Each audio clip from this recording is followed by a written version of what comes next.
Good morning, Feel Good. I am so grateful to be here this morning. The weather is just gorgeous, and this is the most perfect light condition I can ever ask for. So, today we're gonna talk about we are not broken, we're just out of sync. And we're gonna dive into what that means and how we can get out of it. Oh, that is great. Deep breath. Hi, David. I see you right over there. My screen says the exact same thing that it said last time. And when I clicked on bring them on video, it's asking me to send you a request. So pray with me, please. Lord, help us to make this happen today.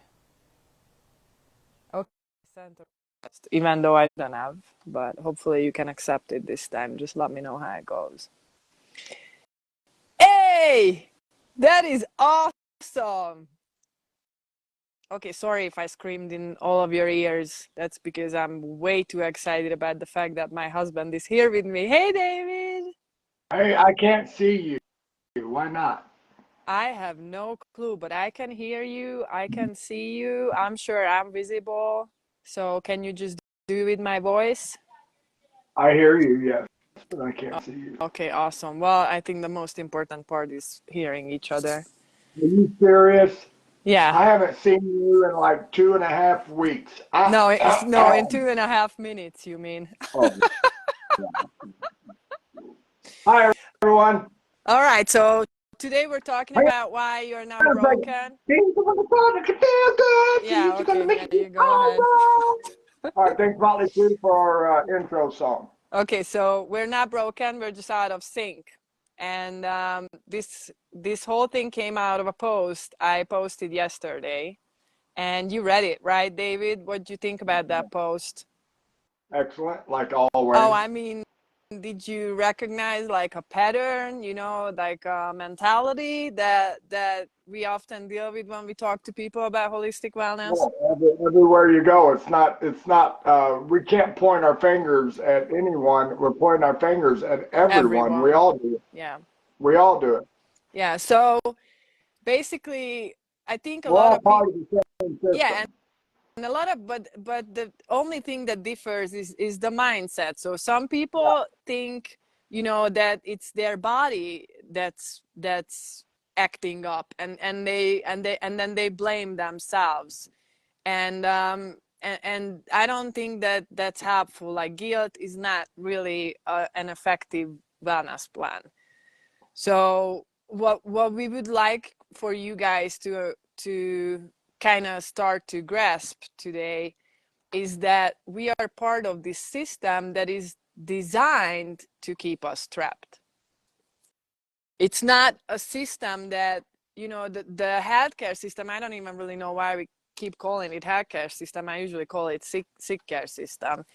yeah. You see, this system of traditional or conventional medicine is completely designed to, I don't know, can I say just keep us sick? Yes, that's exactly what you can say. It's designed to have us dead by a certain time and not even comfortable when we're dead, ready to die. I watch my family get old, and each one of them, as they get old, they're ready to die. They just want to, and they're not even 85, 90 years old yet. I had go back another generation to their grandparents, and those suckers lived to be 100 years old out working in the garden the whole time and taking care of themselves. But now our generation, our parents' generation, are ready to die because they're sick, they're tired, they have no energy. They take 55 pills a day if they listen to the And doctor.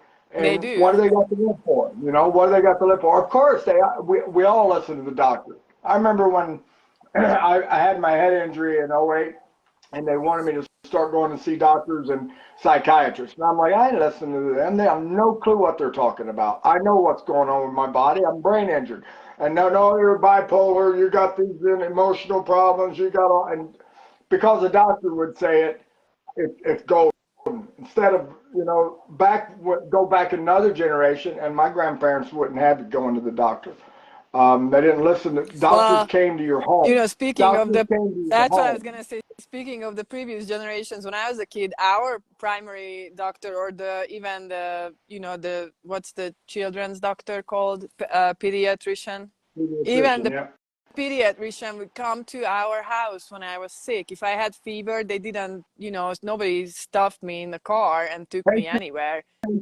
Yeah, and they also looked at your environment. They talked about food. And back then, well, you're not so old, but mom and dad's generation, food wasn't a big deal because they were just starting to package processed food and lose all its nutrients and preserve and add all these preservative stuff. The Second World War? It started in the 50s, basically, when chemicals, came out, when the whole industrialization resulted into these chemical inventions, and they could pack as much preservatives and emulsifiers and flavor, not That's how flavor. we got here, sir. That's what we need Well, I want to everyone say that's something watching. else about that, because we're going to talk a little bit about oxidative stress and what that is and how that ties into all of this today. But I want to say this.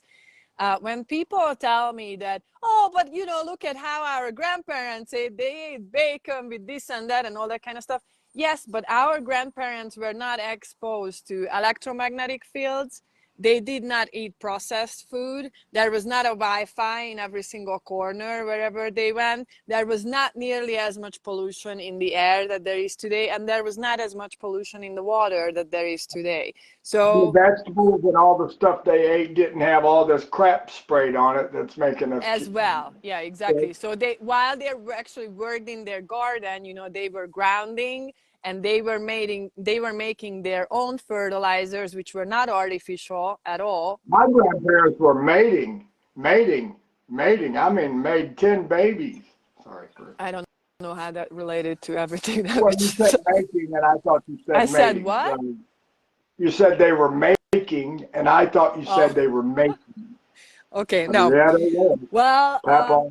so so basically, here's the problem is that the medical system is not looking for root cause. Okay, so what they're doing is they're managing symptoms, and they actually become quite the expert about how to manage symptoms. And there is a huge problem with that, in my opinion, which is that symptoms are not the problem. Symptoms are actually warning signs from your body telling you that there is a dysfunction, and it's really nothing else, just letting you know that you need to change something. Right. You need to tweak something. You need to do something that will allow the body to come back to It's kind of like balance. your pain sensory. When you break your foot, you bump your foot. If you don't have any feeling, and the signal sent the swelling, your throbbing, the Hmm. blue color on your foot, and you don't know it's broken.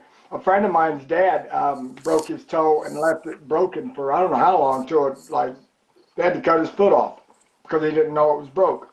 One of the most dangerous conditions is when you don't have senses throughout your body. It is one of the most dangerous. You can kill yourself, and if you don't feel pain, is what I'm trying to say. When you don't have a fully functioning pain sensation in your body, you can kill yourself any Well, day. that's what our doctors are doing with the symptoms is they give you medicine to desensitize your Yeah, body they so you silence don't feel the it. symptoms. They say, They silence the yeah. symptom and then it lets you kills you. It kills you. It ruins your organs. It just kills you. and It's then it's and then suicide by medicine. we talk a lot about trauma, and we talk a lot to trauma survivors, and so that's why I brought other institutions into this conversation too, such as churches, because the other thing that's become the norm is that you have to push through and shut up and don't talk about it and that kind of stuff, especially when it comes to trauma. So I'm not saying that about pain, but even, like, the church is never, it's not really a common concept that the church is going to tell you that, oh, you have pain, that's good, that's just your body is showing you that you have to do this or that. So no, that No, here you go. conversation. Here's a good one. Your gallbladder, you need to pull it out, Mhm. Prue. Testify. Yeah, right. So yeah, exactly. I thank you for reminding me that, because I did want to It's talk a simple. little bit about that. When I went to the doctor, the other problem with the system, I went to the doctor because I had terrible pain, and I knew something wasn't right. And so I went to the doctor, and I didn't get the diagnosis, by the way. That's the brilliant thing about the conventional medicine is they didn't have a diagnosis. They just said, oh, you have a gallbladder dysfunction. You know what that means? I don't know. I mean, I understand that there's a problem in my gallbladder, but you know, as a doctor, don't you want to tell me what the problem is, what's causing it, and what the solutions? These would be the three questions I would like to get an answer for. But these are the questions you're almost never going to get an answer for when you go to a doctor to investigate anything. What you're going to get an answer to is, oh, we can do a surgery to remove it, which is not going to solve the problem, but it's going to take your gallbladder out. You're still going to have the exact same problems, okay? But we're going to pull it out. Why? Because we can make $30,000 on it here in the back, and it only And your takes 2 gallbladder hours. won't hurt. Your gallbladder won't hurt, so you And then won't. that's going to cause you not to hurt anymore. And so it's really funny, because if you know, It's not funny. it's to me it is, because I still have my All right. gallbladder after 3 years, and Oh, I well, also know that, you know, if I didn't went root cause and I didn't actually investigate the root and started to treat that, then now I would be in the risk of what? Thyroid dysfunction, yep. cardio One thing after the next. One thing after cardiovascular the next. issues, and eventually probably a heart attack. So Yep. when you look at people who work in holistic medicine, they're going to show you this pattern that it starts out with appendix, and then it goes to the gallbladder, and then it goes to the thyroid, and then it goes to the heart.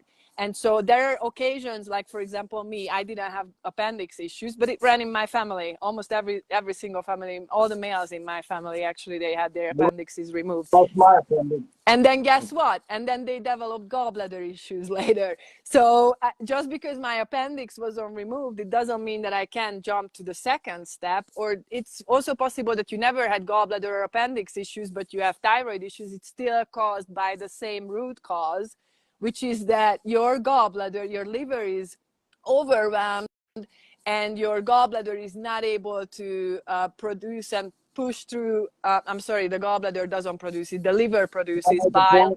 Yes, go ahead. Okay. So you said something a while ago that stuck out at me when you Yes. said you go to a doctor to investigate, and you're not allowed to investigate in our doctor's world. In the medical world, here's why. Here's what I'm going to tell you. They diagnosed me. I had a brain injury, excessive brain injury, a head-on collision, fractured my skull in several places, not including all these other brain injuries that are I got medical concussion diagnosis from, but they don't overlook all that stuff. So when I go in to the doctor and they argue and argue and argue with me that they're telling me what's wrong with me, and I'm saying, no, this is not what's wrong with me. You got it wrong. Well, you know what they diagnosed me with? Bipolar 1 disorder, polysubstance abuse. First of all, the only reason why they knew I was using multiple substances is that I was honest and open to them. If I would have went back and done it all over again, I never told them, so they'd just shut up about the drug use. The second part is, when they diagnosed me bipolar, I said, well, what symptoms are you saying that I have that would say I'm bipolar? And they said, you're grandiose. I said, what does that mean to you? It means you're godlike. You're telling us what's wrong with you. We're the doctors. So here I am sharing what happened in my history, what changed in my mind, and what changed in my actions, and what changed in my personality, and when it changed from. And they're overlook all of that, give me a bipolar diagnosis because I'm the one telling them what's wrong with me. That's why you're not accepted if you go into a doctor's office and you want to investigate an issue. They're going to give you what it is. They're godlike. They're grandiose.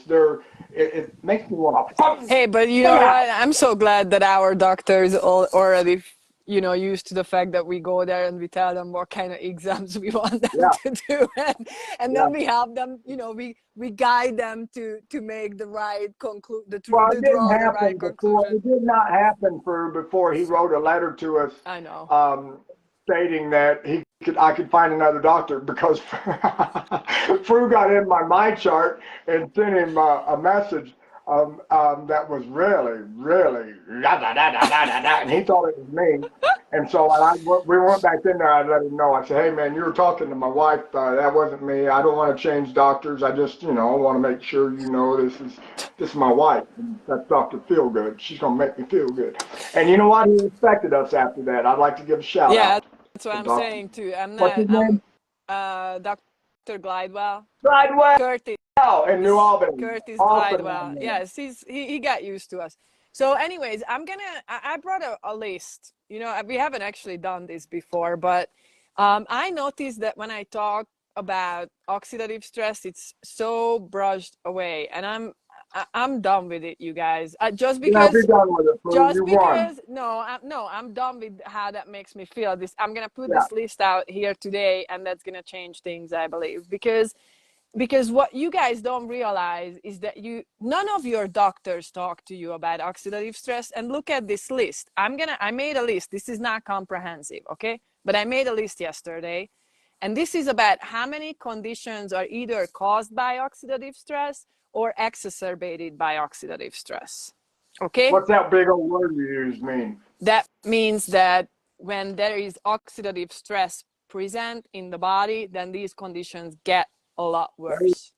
go, guys. Thank me for explaining that Okay, for us. so here, listen to this list. We're gonna be here for a while. I'm just gonna tell you guys. I'll Okay, be here neurological, for a while. It's all right. Alzheimer's disease, Parkinson's disease, amyotrophic lateral sclerosis or ALS, Multiple multiple sclerosis sclerosis. or MS, stroke, traumatic brain injury, spinal cord injury, cardiovascular, atherosclerosis, hypertension, myocardial infarction, heart failure, peripheral artery disease, ischemic limb injury. I don't know if I'm pronouncing that correctly, but forgive me. Endocrine and metabolic, diabetes mellitus, obesity, which is just diabetes, obesity, metabolic syndrome, polycystic ovary syndrome, thyroid dysfunction, hormonal imbalances, premature aging, immune and inflammatory diseases and dysfunctions, rheumatoid arthritis, systemic lupus, asthma, allergic rhinitis, allergic rhinitis, atopic dermatitis, sepsis, psoriasis, food allergies, gastrointestinal and hepatic, liver dysfunction, non-alcoholic fatty liver disease, alcoholic liver disease, liver fibrosis, cirrhosis, pancreatitis, inflammatory bowel disease, That's or 40 right as there. it's also known as IBS, peptic ulcer disease, gastrointestinal cancers, gut dysbiosis, leaky gut, skin and integumentary. I don't know what that means, but anyway, skin related issues, skin aging, vitiligo, eczema, chronic wounds. That's when your wounds don't heal, ulcers, alopecia, David, skin cancers, loss of skin elasticity and skin glow, hair thinning, dullness, and breakage, respiratory, chronic obstructive COPD. I'm not going to read it out. I know most of you guys know what that is. Idiopathic pulmonary fibrosis, acute respiratory distress syndrome, renal, chronic, We're at 70 diagnoses right and now. I think we're probably halfway through. Renal, chronic kidney disease, Kidney. acute kidney injury, reproductive, preeclampsia, male infertility, female infertility, miscarriage, preterm labor, endometriosis, parasitic infections, systemic Oh, wow. systemic parasitic burden, persistent gut parasite infections, and immune evasion by parasites in oxidative stress damaged tissues. Okay, general and systemic. aging, cellular senescence, that actually has to, I'm going to have to go and look it up, but it has to do with replacing the dead cells to healthy ones. So that's not exactly what it is, but it has to do with the cell cycle. Are you still counting? No, I quit at 95, so it's plenty. My point's made. Okay, cancer, frailty, musculoskeletal and pain disorders, osteoarthritis, osteoporosis, sarcopenia, muscular dystrophy, and fibromyalgia.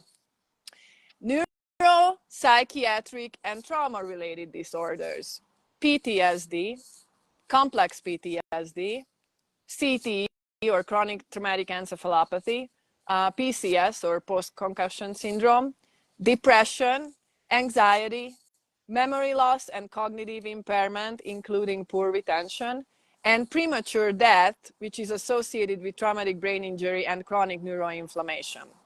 Meaning, if you have a traumatic brain injury or chronic neuroinflammation, oxidative stress, depending on how much you have, can kill you. That's what that means. Okay. Yeah, I've had a lot. I understand. Sensory perception and neurodegeneration, vision loss and visual degeneration, loss of smell, loss of distortion of taste. And then I also made a little list on top of the conditions of the key nutrients depleted by or driving oxidative stress. So this goes both ways, but there are certain deficiencies, nutrient deficiencies, which create more oxidative stress. But also I highlighted the ones that are caused by oxidative stress. And these would be glutathione, vitamin C, vitamin E, zinc, selenium, magnesium, coenzyme Q10, and B vitamins, especially B2, B6, B9, and B12. So here's the deal, guys. We name more than 100 conditions over here, chronic diseases and other conditions that are very, very strongly related to oxidative stress. And please comment in here how many of you have ever had any conversations with your doctor about oxidative stress. And I'm gonna broaden this a little more. How many of you actually know anything about oxidative stress without going and Googling it? So how many of you actually are aware of oxidative stress even existing? Oxidative stress, just so you know what it is when free radicals are when there are more free radicals in your body than antioxidants that could actually handle neutralize the free radicals. And explain what a free radical is to the layman. So free radicals are basically like unstable molecules. They're also called reactive oxidative species. They're unstable molecules that are, they call them scavengers. They call them scavengers because they have a charge. Okay, they have a charge. They have a positive or a negative charge. And what that does, it's going to attract them to other molecules, namely to the molecules that are internally in us. So like you have a healthy cell and that's made up of molecules. And so these scavengers, these free radicals, when they approach these healthy cells, they are incomplete and unstable. So they're going to try to bind with the molecules in your cells, and they won't just try, they will bind. And what happens when they bind is that a piece is going to fall apart from your cell. This is how they cause cell damage and eventually cell death, because they make sorry they cause cancer too. A mutated once it's yes. Well, there is a slightly different mechanism. I'm just explaining what oxidative stress is. That's kind of like the concept of oxidative stress. Cancer has to do with cell signaling in particular, because what happens is that a healthy body would recognize a cancer cell. A cancer cell is basically just a mutated cell, and you know, we all have mutations in our body, so mutation is natural. It happens naturally. You don't even really have to be super toxic for that. It's just something that nature produces on its own all the time. That's why sometimes we have babies, you know, born with a what's the term, and you know, they have like a lame limb or something like that, you know, that's a mutation. So and then also that's why we sometimes have people born with different pigments in their skin than what their actual parents, you know, had in their skin and stuff like that. So mutation is normal. And when we have a well-functioning immune system, then the immune system recognizes mutated cells and it replaces them with healthy ones. But Well, let's get back to the free radicals again. Now, the free radicals attach themselves to a healthy cell, and when they do that, the molecules inside that cell break down. um, Make break Yeah. down because well, okay, so are negative charge attracted to positive charge, and are both of those in a molecule? I mean, in a cell, negative and Well, it's not really about what kind of charges they have. I'm just saying that because when a molecule is unstable, that's when it has a charge. A stable molecule doesn't have a charge. It doesn't get attracted to anything. But awesome. an unstable molecule would have a charge, and that would be attracted to another unstable molecule. And sometimes it just causes, you know, the cell to break down to the point where that cell is not going to be able to function anymore. And so And so our obvious, bodies are supposed to detox those things, correct? correct. That's exactly right. But here, And but he, so but only if you have balance, you see. So if the that oxidative stress is showing lack of balance, that's what right. it is. And And we so all have everybody watching this, I guarantee you, every person, if you were here long enough to hear all those diagnoses, um, you have one of those diagnoses, and it's caused by not having balance. So you wonder why Fru and I fast. It's not to be skinny. We don't fast to be skinny. We're not skinny because we fast. That's not the case either.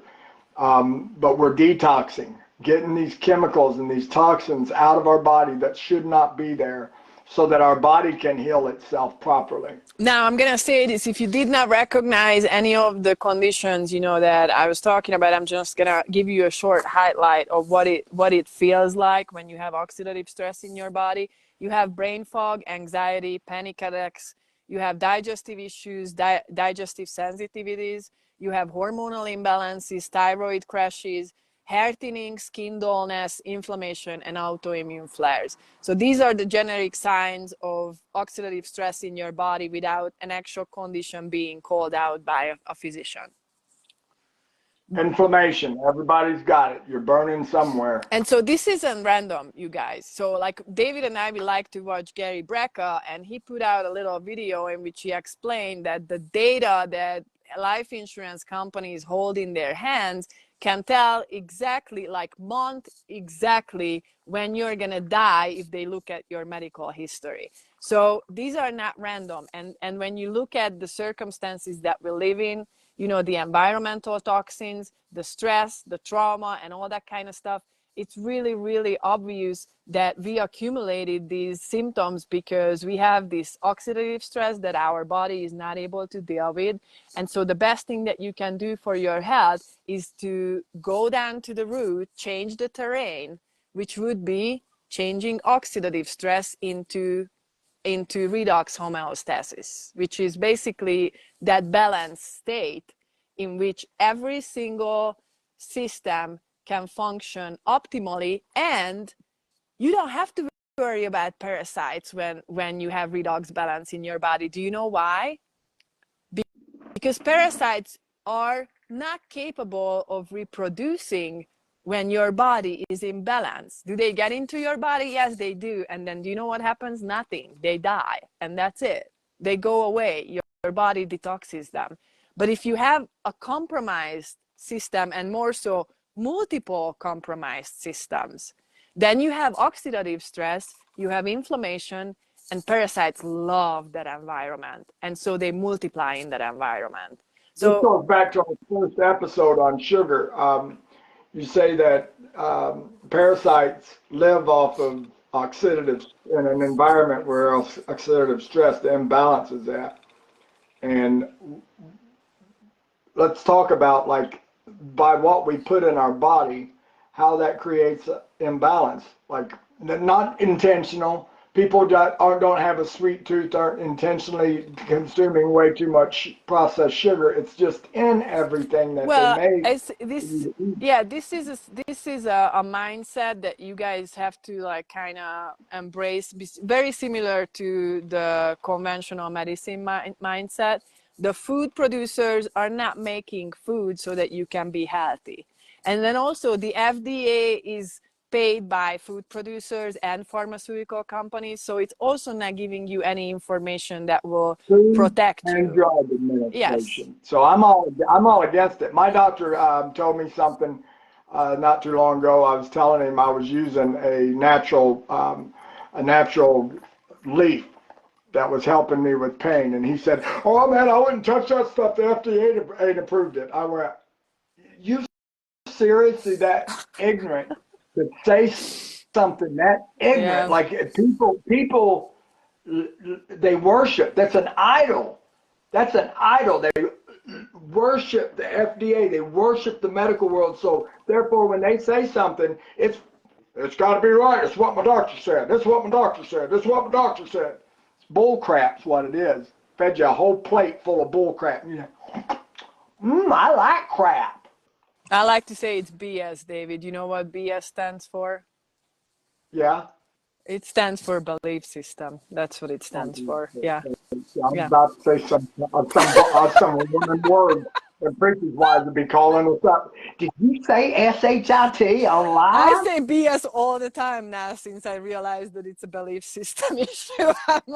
I'm always like, that's BS, you guys. And that's Yeah, belief well, I system. was saying BS for a long time. Then I started feeling like, oh, maybe I shouldn't like say that. I'll say BC, like B crap, and then I read bull crap, and now I realize that's Yeah. Bethlehem So, Church. So no, I went back BC, to I can't do BS. that either. Yeah. Well, I like it. We're going back to Yeah, BS. we're going back to BS is all right. BS. So anyway, so what I would like to say is a takeaway for some of you who came here hopeless and full of all sorts of conditions, and you never heard anybody talking about the terrain or what that even means to treat the root cause, or what your symptoms tell you and all that kind of stuff, is that you are not cursed. Okay, you're not broken. This is a system that is not aligned with God's purpose. And so what you have to do, I'm a holistic wellness coach, so I always look at everything from a point of view of physical, emotional, mental, and spiritual. And so that's the part that the conventional medical system is never going to mention. But what you have to think about is that we were designed, what does the scripture say? Fearfully and wonderfully. We were designed fearfully and wonderfully. And so if you think about a fearful and wonderful system, that's not gonna, like die from oxidative stress. It's gonna correct itself. And that's exactly what I believe is going on. We have a doctor living inside. And all we have to do is we have to make sure that that doctor has the ability to do what it's supposed to be doing exactly in the way how God designed it. Let me tell you something about this word fearful. When you're designed fearfully, Yes. I took electricity in college. And when I realized, I always talked about fearing God and fear, the word fear, people think of it as being scared. Look at the power in electricity. And if you have fear for electricity, it's not, the more you know about it, the less likely you are to do something stupid to kill yourself by touching electricity. Mm-hmm. But you have a fear of electricity, meaning a respect, Yep. because if you touch this live wire, you know it could kill you. It could kill you. So when he said we're made fearfully, we should be able to, but we've been disconnected. That's part of what we're talking about, being disconnected from our body, our soul, our spirit, and the body are disconnected from what God created us to be. And there's no fearful anymore. People put anything in their body. I know, I Without did it fear. for years and years and years. We put anything. It has read on the box, and it's got 65,000 different ingredients. And then talk about all those cigarettes got 27 different chemicals in each one of them. Smoking them cigarettes, they got 27, and there's more than that in your Cheetos. So I I'm saw done. I saw a little picture, a little meme on Facebook. It was a probably like a 5 or 6 year old girl with a cigarette in her hand, and it said underneath, "What? And you take blood pressure medication?" And I thought that was so cute. It's a mindset that we've got to get rid of, folks. We're in Egypt, and the wool's been over your eyes for too long, and that's what this is all about. We're at Dr. Feelgood show. I'm addicted to feeling good. I'll do whatever all through my life to feel good.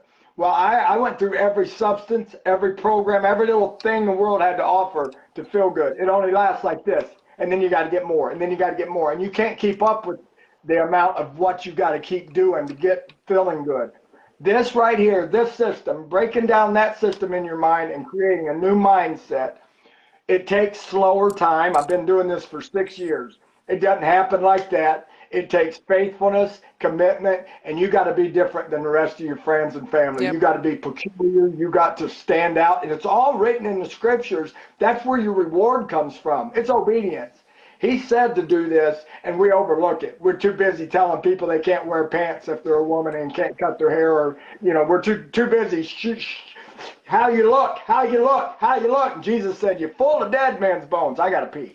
Okay, I'll be well, right I'm back. gonna close here with one thought. What David is talking about is basically is stewardship. So how you have to approach yourself and this whole situation, if you really are serious about improving your health, is stewardship. Like, let's say that you have a little plot in the back of your backyard, where you want to start a garden, and you don't know anything about gardening. How are you going to start it? Well, you're probably not gonna run out and buy some seeds because you don't know anything about it, right? How are you gonna start it? You're gonna learn about it. And that's what we do here. If I'm gonna invite you to DM me or DM David, whoever you feel more drawn to, and ask us questions, because we've been on this journey for a long time. I've been on this journey over 10 years. I'm 15 at least. And this can be a very, very lonely journey, but that's what we are here for. We want to walk with you on it. We want to help you with it. We want to help you to research things. I've researched tons of things that relate to the subjects that we are talking about, so I'm always very happy to share information with anybody who's interested. But stewardship does not mean that somebody's going to hand you a solution and then you're good. So the first thing that you have to get out of your head is that somebody's going to tell you what's good for you and what's not good for you. It doesn't work. You have to do your own research. You have to put your own effort into. That's what stewardship means. Stewardship means that you have respect for the subject and you have the willingness to actually Pee, do what's required from you to do. pee. And so the other thing, and this is really how I like to close, is that the healing and this journey, this is not about perfection. Okay, there is no perfection here whatsoever. Like, I mean, I learned so many things by making mistakes, and that's part of what you're dealing with. But also, you don't have to think that you have to be this or that level in order to get started on All this. you got to do is start walking in that direction, Correct. and look at my life. If you need some faith, evidence, look at my life. 6 years ago or 5 years ago, I started growing my own food in a 3 by 6 little spot. I had 4 plants.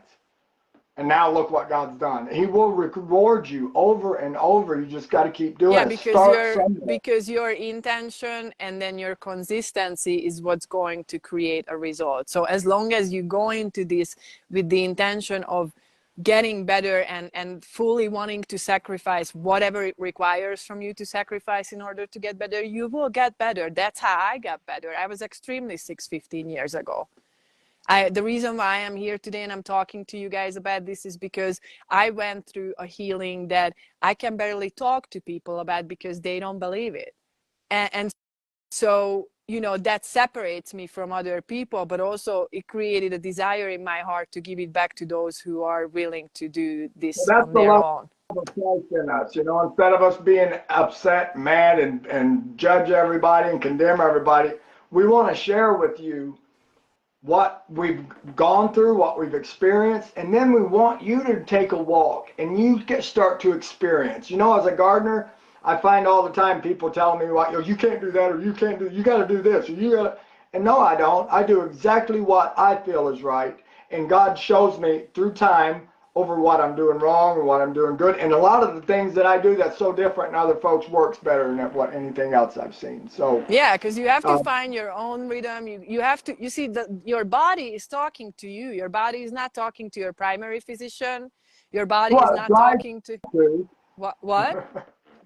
It tries to, through your mouth. I tried talking to my primary No, physicians before, you and they don't. can talk to your primary physician, but your symptoms are not talking to your primary physician. Your symptoms are sending signals to you. The problem is that we defer them, you know, to somebody who's beyond of our body. That's where the what David just talked about was all about. Like, I feel better what's going on in my body than my doctor can understand it.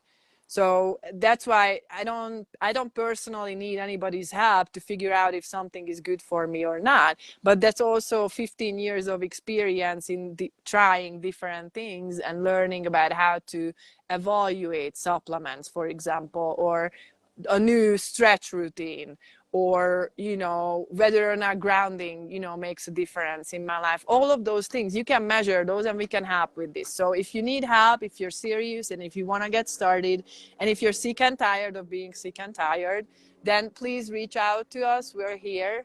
We love helping people, and we would love to hear from you guys. David, thank you so very much for coming on. She's the one that called it to feel good. She's the one that makes you feel all right. Thank you for having All me. right. I love you. I'll talk to you later. Bye bye.